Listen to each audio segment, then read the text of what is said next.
Dicho esto, un abrazo enorme para el señor Rodolfo Santangelo. Rodolfo, un abrazo, buen día. Buen día, Marcelo, Willy, a toda la mesa, ¿cómo andan? Hola, Bien, bien, hola, bien. hola, Gracias, profe. Rolo. Bueno, me imagino que en el estudio Melconian y Santangelo Oh, les va a tomar un largo tiempo examinar un decreto tan complejo, siendo que muchos artículos se limitan, por ejemplo, o se remiten a otros decretos y no mencionan los temas. Es una cosa muy complicada. Pero te pido una primera interpretación, con independencia de cuestiones políticas y jurídicas, desde el punto de vista económico de este asunto. Por supuesto, sabiendo que nosotros somos macroeconomistas, pero tenemos Sí, la suerte de contar con amigos o colegas como Enrique Sebas y Daniel Artana, sí. que son expertos en organización microeconómica, así que muchas macanas no vamos a decir. Reafirmo, punto número uno, reformar las reglas de juego para que el sector privado compita en mercados abiertos, para que haya competencia, uno, más reformas del Estado, dos, más estabilización macroeconómica, tres, constituyen los tres puntos de partida para que una sociedad económica pueda desarrollarse. Así que bienvenido sea la reforma del sector privado, donde mi corazoncito de macroeconomista va a decir entre las tres son importantes, pero siempre recordemos el rol central de la estabilidad macroeconómica. Ujú. Quiero decir, lo de ayer es muy bueno, pero si no logramos la estabilidad macroeconómica, Menem 89-90, Macri 16-17 demuestran que podés hacer las mejores reformas, pero si no lográs la estabilidad macroeconómica sirven para poco. Y voy al ejemplo de Menem, porque Menem en el 91 lanza la convertibilidad en abril del 91 y el decreto de desregulación 2284 recién viene en octubre del 91. El presidente decide lanzar primero el decreto antes que la estabilidad, obviamente por razones políticas, porque tiene que mostrar su fortaleza política. Hoy estamos haciendo la inversa, primero la desregulación, después buscaremos la estabilización porque se lanza de entrada. Entonces Claro. no perdamos de vista el rol clave que va a tener la estabilización. Y acá hay un intento de correr el péndulo, porque claramente el péndulo entre la falsa dicotomía Estado-mercado, repito, falsa dicotomía entre Estado-mercado, se había corrido exageradamente hacia un rol exagerado del Estado, exagerado de la intervención económica. Ahora lo corremos para el otro extremo, y yo esperaría que esto sea un punto de partida, no un punto de llegada. Este es un punto de partida para ver si de ahora en adelante creamos reglas de juego que favorezcan la competencia, los mercados libres, donde el Estado tiene un rol que cumplir. Sí, correcto. Willy. sí, sí, Rodolfo, mirando lo que planteás sobre la estabilización macroeconómica, ¿y cómo andamos de la estabilización macroeconómica No, según tu no, ahí criterio? recién estamos empezando, recién estamos empezando, lo que tenemos hasta ahora son medidas de emergencia. Pero déjame volver a un tema, por ejemplo, de ayer, la ley de alquileres. Sí, Sí, Todos sabemos que la ley de alquileres vigente era un mamarracho ujú, absoluto que perjudicó a los inquilinos, están todas las amigas de mis hijas y algunas de mis sobrinas corriendo el riesgo de perder el contrato de alquiler que tienen porque es un desastre el sistema.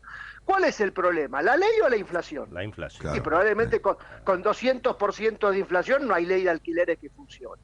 Ujú. Entonces, derogar la ley de alquiler es un punto de partida para que el mercado de alquileres vuelva a funcionar, porque era un desastre lo que estaba pasando. Y de repente vamos a tener en los próximos 6 meses que el índice del INDEC va a mostrar que los alquileres suben, blanqueando lo que ya ocurría y estaba escondido por la ley. Ahora, si logramos la estabilidad, se necesita una mini ley de alquileres protegedora de las personas menos capacitadas para negociar. Puede ser, no lo sé. Entonces lo que Mm. estoy diciendo es, no tomemos esto en los extremos de la grieta, no tomemos esto en los extremos de Estado o mercado, consigamos la estabilidad macroeconómica y si después en el futuro hay que reintroducir alguna regulación que no sea el mamarracho que teníamos hasta ahora, no hagámosle asco a que el Estado tiene un rol. El mercado tiene un rol clave, el mercado libre, la competencia, la falta de privilegios, porque claro, muchas veces en Argentina el rol del Estado fue seguir los privilegios. Ujú. Las normas las terminaban haciendo los grupos de presión, los grupos de poder. Claro. Entonces, ese es el equilibrio que Argentina tiene que lograr, por supuesto a partir de instituciones que trabajen para la gente, no que trabajen para los grupos de presión o para la casta política. Sí, sí. Decime, cuestiones tales como, por ejemplo, la derogación de la ley de abastecimiento, por ejemplo. Eh, ¿qué importancia le das? De O vuelta, la ley a de ver, góndolas. de vuelta, el abastecimiento, diría Adam Smith, no depende de la generosidad del carnicero ni de la generosidad del burócrata estatal. Depende de que el mercado funcione, depende de que haya incentivos para producir y para consumir. Entonces, los mercados libres siguen siendo las mejores instituciones para que haya abastecimiento, para que haya precios razonables. El Estado de repente tiene que tener un rol, promover la competencia. La ley de abastecimiento, como funcionaba hasta ahora, era un mamarracho, creer que precios cuidados, precios controlados, precios sugeridos, funcionan como mecanismo de contención de la inflación no tiene ningún sentido. Entonces, el primer paso es el hachazo de derogar. Y de repente en el segundo round tendrá que venir la tarea quirúrgica y el bisturí de saber dónde hay un rol para que el Estado promueva la competencia, desaliente los monopolios, genere el mejor ámbito para que el sector privado pueda invertir. Entonces, y consumir. Ese es el esquema en el que uno cree. Se empezó de entrada con el derógase, derógase, derógase. Es mucho más fácil derogar que construir. De repente es un primer paso necesario.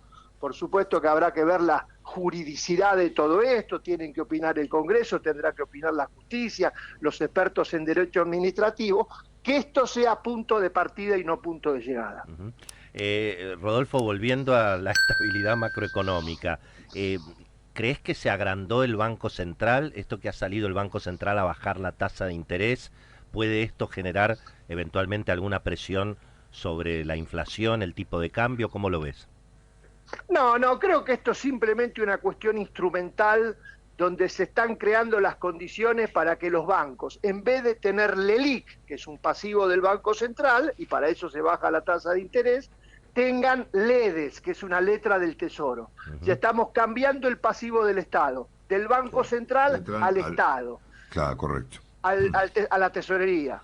Que si vos me preguntás es como que si yo le debo plata al banco y estoy preocupado porque no se la puedo pagar, le enchufo la deuda a mi mujer. Es lo mismo que el pasivo sea del Banco Central o que el pasivo sea de la tesorería. Este equipo económico está haciendo un gran tema, y un tema que para mí es de segundo orden, que es que la deuda la deba el Tesoro y no el Banco Central.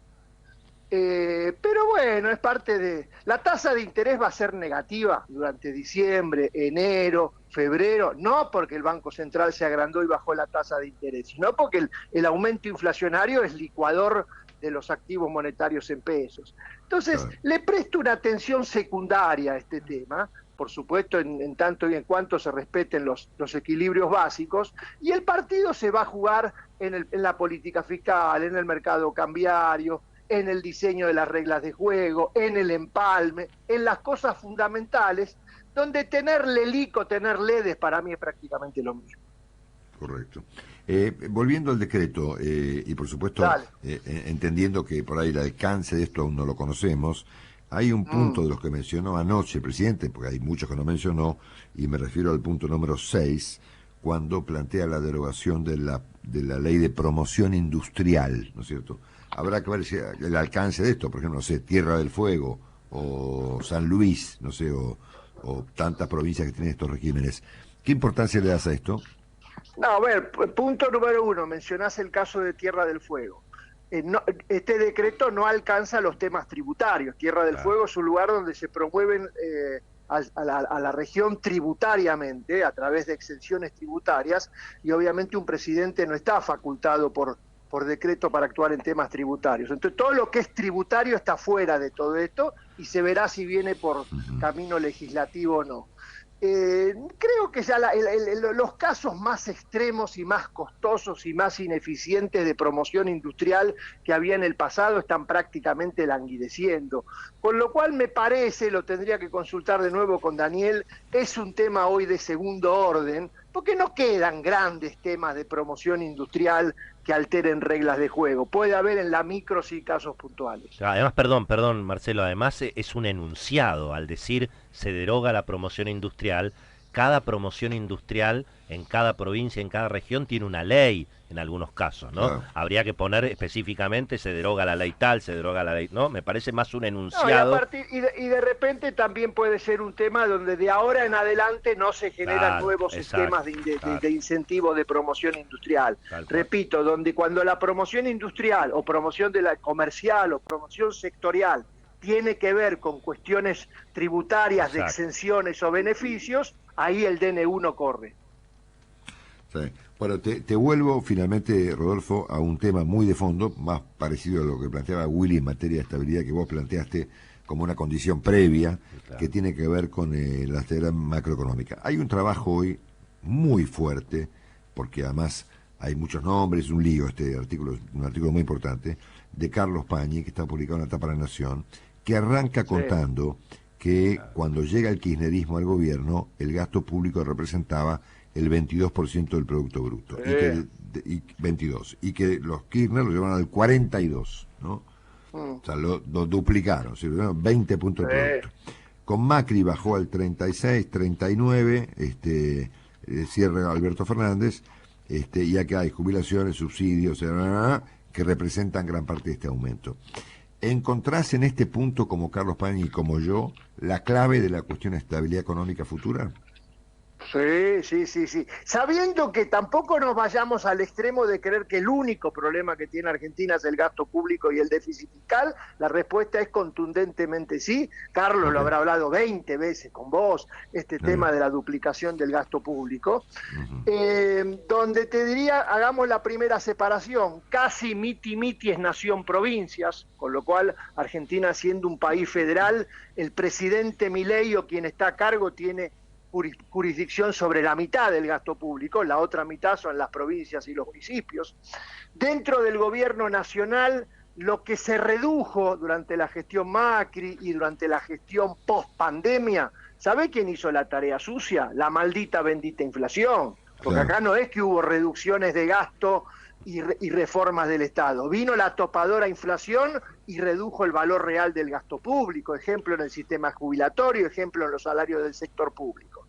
Entonces lo que hace falta es una reforma estructural que sin la ayuda de la inflación, porque la estabilidad es condición necesaria, podamos hacer una reforma del Estado, donde me voy a enfocar en los 3 o 4 lugares emblemáticos. Uno, subsidios económicos para mantener tarifas ridículamente bajas, el lugar donde está pendiente. Vamos a ver cómo se encara el tema reducción de tarifas, con una particularidad: es el lugar donde al haber devaluado y al haber subido la inflación, estamos subiendo los subsidios por ahora, porque los subsidios no se licúan, los subsidios se agrandan cuando devalúas y subís la inflación. Entonces, toda una tarea para recomponer el funcionamiento del mercado energético, del eléctrico, del gasífero, del transporte, para que subsidiemos a los más necesitados, para que subsidiemos a la gente de menores recursos, no a la carga barraca a todo el mundo. Claro. El sistema jubilatorio es otro tema que necesita una reforma estructural de mediano plazo, porque ahí se incorporaron al sistema gente que no aportó, y entonces el sistema está totalmente desfinanciado. Y por supuesto la fiesta jubilatoria la pagaron los propios jubilados, porque hay más jubilados y cada uno cobra menos, como si en tu casa tenés 4 chocolatines, y en vez de tener 4 hijos tenés 8 hijos, tienes menos chocolatines para cada uno.